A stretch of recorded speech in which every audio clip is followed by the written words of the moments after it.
India, सच सबसे पहले सबसे तेज।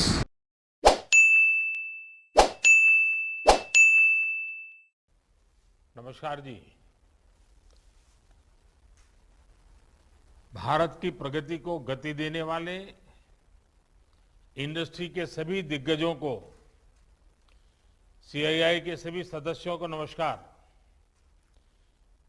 केंद्रीय मंत्रिमंडल के मेरे वरिष्ठ सहयोगीगण, सीआईआई के प्रेसिडेंट श्री टीवी नरेंद्रन जी, इंडस्ट्री के सभी लीडर्स, इस कार्यक्रम में उपस्थित अनेक देशों के राजनयिकगण, विभिन्न देशों में नियुक्त भारत के राजदूतगण, देवियों और सज्जनों, ग्लोबल पैंडेमिक के इस दौर में आज की ये बैठक बहुत अहम है।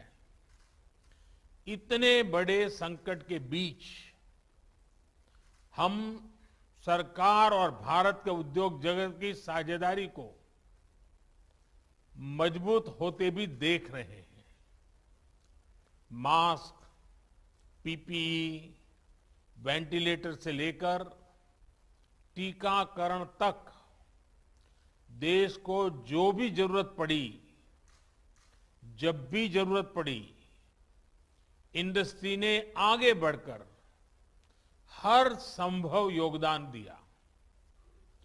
इंडस्ट्री के आप सभी साथी, सभी संगठन भारत की ग्रोथ स्टोरी का बहुत बड़ा हिस्सा रहे। आप सभी के प्रयासों से भारत की इकोनॉमी अब फिर गति पकड़ रही है। आज शायद ही कोई दिन ऐसा हो जब न्यू अपॉर्चुनिटीज को लेकर किसी न किसी सीईओ का स्टेटमेंट ना आता हो या कोई रिपोर्ट ना आती हो। आईटी सेक्टर में रिकॉर्ड हायरिंग को लेकर भी हमने रिपोर्ट देखी है। ये देश में डिजिटाइजेशन और डिमांड की ग्रोथ का ही परिणाम है।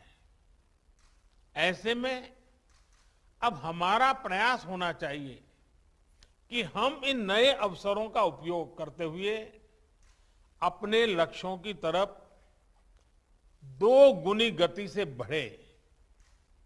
साथियों, सीआईआई की ये बैठक इस बार 75वें स्वतंत्रता दिवस के माहौल में आजादी के अमृत महोत्सव के बीच हो रही है। ये बहुत बड़ा अवसर है भारतीय उद्योग जगत के नए संकल्पों के लिए, नए लक्ष्यों के लिए। आत्मनिर्भर भारत अभियान की सफलता का बहुत बड़ा दायित्व भारतीय उद्योगों पर है। और मैं आप लोगों से कहना चाहता हूं कि सरकार आपके साथ है, आपके हर प्रयास के साथ है। आज देश में विकास के प्रति जो वातावरण बना है, अपने सामर्थ्य के प्रति जो विश्वास बना है, भारतीय उद्योग जगत को उसका पूरा लाभ उठाना चाहिए। बीते वर्षों में भारत में जो बदलाव आए हैं, चाहे सरकार की सोच और अप्रोच में हो, सरकारी व्यवस्थाओं के काम करने के तरीके में हो, वो आप सब स्वयं अनुभव कर रहे हैं, देख रहे हैं, महसूस कर रहे हैं। आज का नया भारत नई दुनिया के साथ चलने के लिए तैयार है, तत्पर है। जो भारत कभी विदेशी निवेश से आशंकित था, आज वो हर प्रकार के निवेश का स्वागत कर रहा है। जिस भारत की टैक्स से जुड़ी नीतियों से कभी निवेशकों में निराशा फैल जाती थी, आज उसी भारत में दुनिया का सबसे कॉम्पिटिटिव कॉर्पोरेट टैक्स है और फेसलेस टैक्स सिस्टम भी है। जिस भारत में दस्तावेजों में, कागजों में, कानूनों में उलझाना ब्यूरोक्रेसी की पहचान माना जाता था, वहीं आज ease of doing business rank में बड़ी छलांग लगा रहा है। जहां सालों तक श्रमिकों को, उद्योगों को सैकड़ों कानूनों के जाल में उलझाए रखा गया, वहीं आज दर्जनों श्रम कानून 4 लेबर कोड्स में समा चुके हैं। जहां कभी कृषि को सिर्फ गुजारे का माध्यम माना जाता था, वहीं अब कृषि में ऐतिहासिक रिफॉर्म्स के जरिए भारतीय किसानों के देश विदेश के मार्केट से सीधे जोड़ने का प्रयास हो रहा है। इन्हीं सब प्रयासों का नतीजा है कि आज भारत में रिकॉर्ड एफडीआई भी आ रहा है और एफपीआई में भी नए रिकॉर्ड बन रहे हैं। आज देश का फॉरेक्स रिजर्व यह भी ऑल टाइम हाई लेवल पर पहुंचा हुआ है।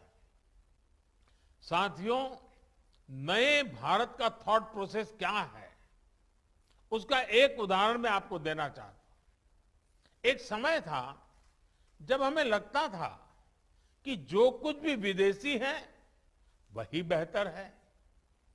इस साइकोलॉजी का परिणाम क्या हुआ, ये आप जैसे इंडस्ट्री के दिग्गज भली भांति समझते हैं। हमारे अपने ब्रांड भी जो हमने सालों की मेहनत के बाद खड़े किए थे, उनको विदेशी नामों से ही प्रचारित किया जाता था। आज स्थिति तेजी से बदल रही है। आज देशवासियों की भावना भारत में बने प्रोडक्ट्स के साथ है।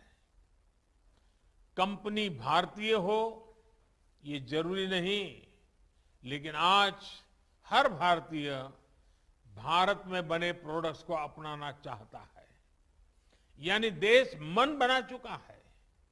अब उद्योग जगत को इस मन के मुताबिक अपनी नीति बनानी है, रणनीति बनानी है। आत्मनिर्भर भारत अभियान में आगे बढ़ते हुए ये आपको बहुत मदद करेगा।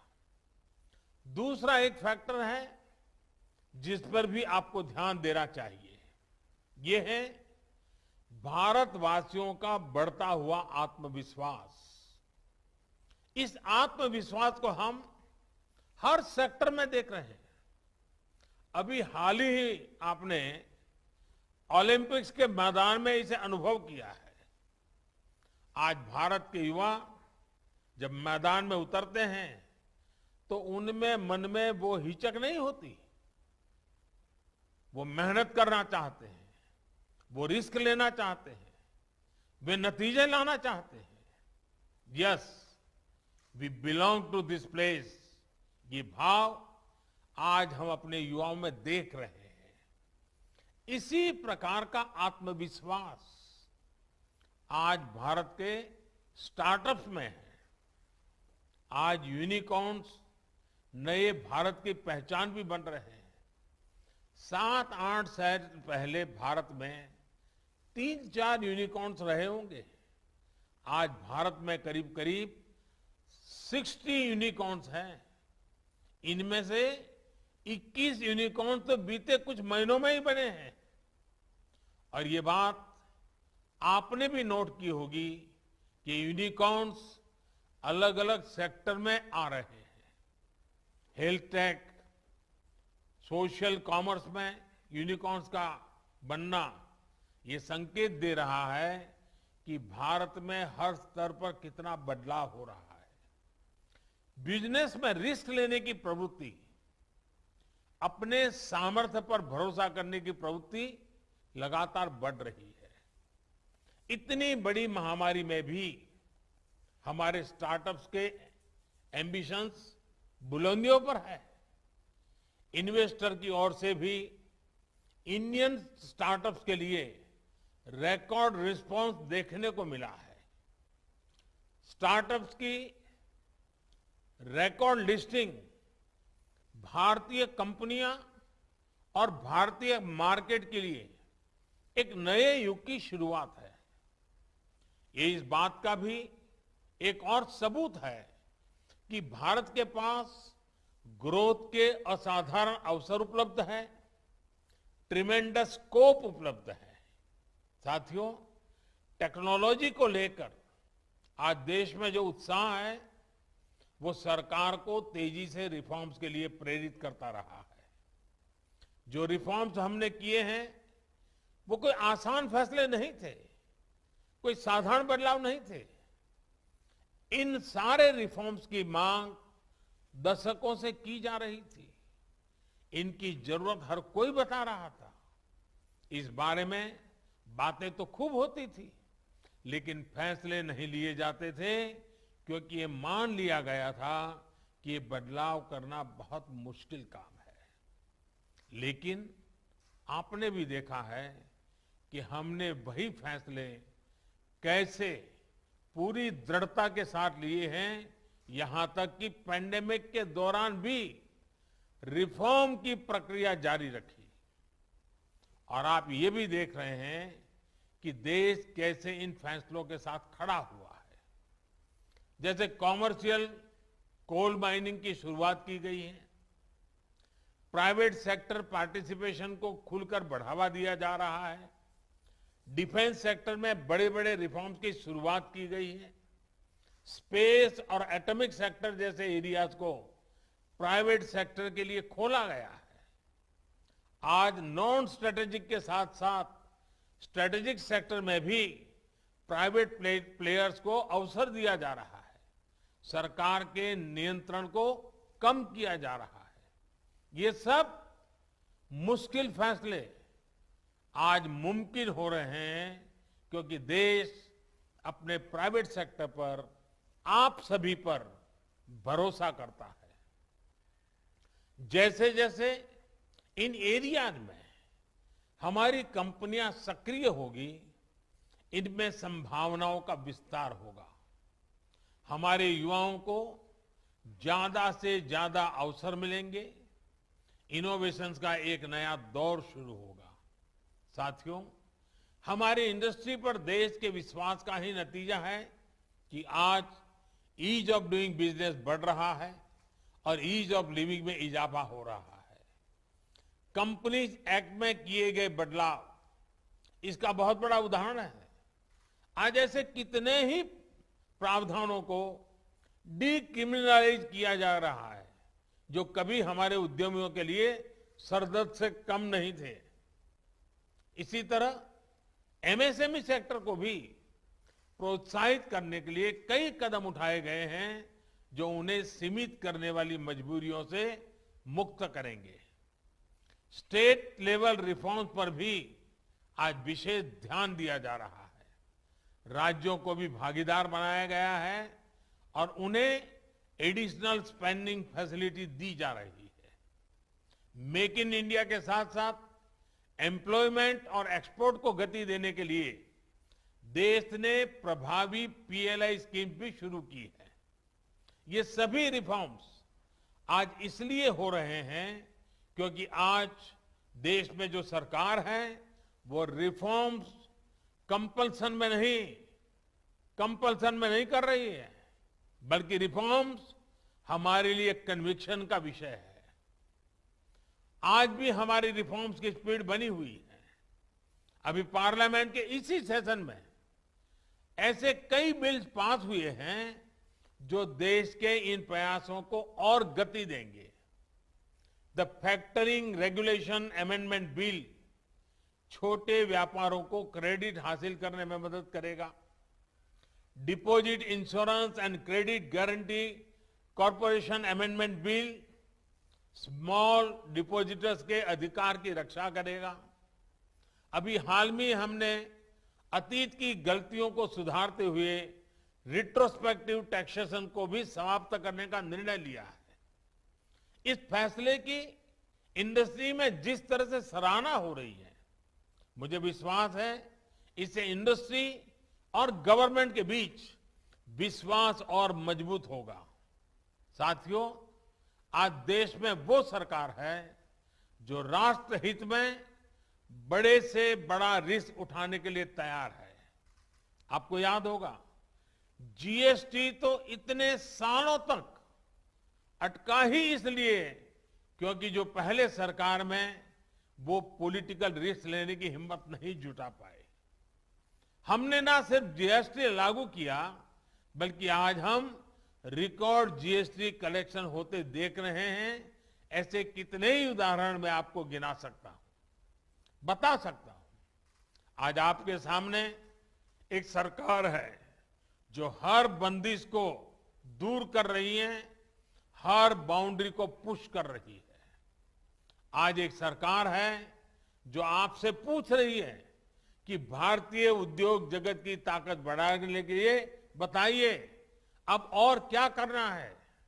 साथियों, हमारे पूर्वज कह गए हैं, नैकम चक्रम परिभ्रमति, यानी सिर्फ एक पहिए से गाड़ी नहीं चल सकती, सारे पहिए ठीक से चलने चाहिए। इसलिए इंडस्ट्री को भी रिस्क लेने की अपनी नेचुरल टेंडेंसी को थोड़ा सा और बढ़ाना होगा।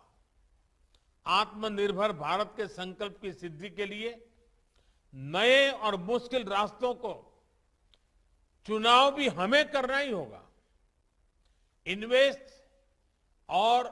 इन्वेस्टमेंट और रोजगार की गति को बढ़ाने के लिए इंडस्ट्री से भी देश की बहुत उम्मीदें हैं। पब्लिक सेक्टर के फुटप्रिंट्स को रेशनलाइज और मिनिमाइज करने के लिए भी नई पीएससी पॉलिसी के जरिए निर्णायक फैसले लिए जा रहे हैं। इसमें इंडस्ट्री की तरफ से ज्यादा उत्साह और ऊर्जा दिखनी चाहिए। नेशनल एजुकेशन पॉलिसी के माध्यम से एक बहुत बड़ा कदम देश ने उठाया है। इसमें स्कूल स्किल से लेकर रिसर्च तक का एक नया इकोसिस्टम तैयार करने का भरपूर रोडमैप है। इसमें भी इंडस्ट्री की एक सक्रिय भूमिका बहुत जरूरी है। विशेष रूप से रिसर्च एंड डेवलपमेंट पर इन्वेस्टमेंट को लेकर हमें बहुत गंभीरता से काम करना है। आत्मनिर्भर भारत के लिए R&D पर हमारा इन्वेस्टमेंट हमें कई गुना बढ़ाना होगा और ये सिर्फ सरकारी प्रयासों से ही संभव नहीं है।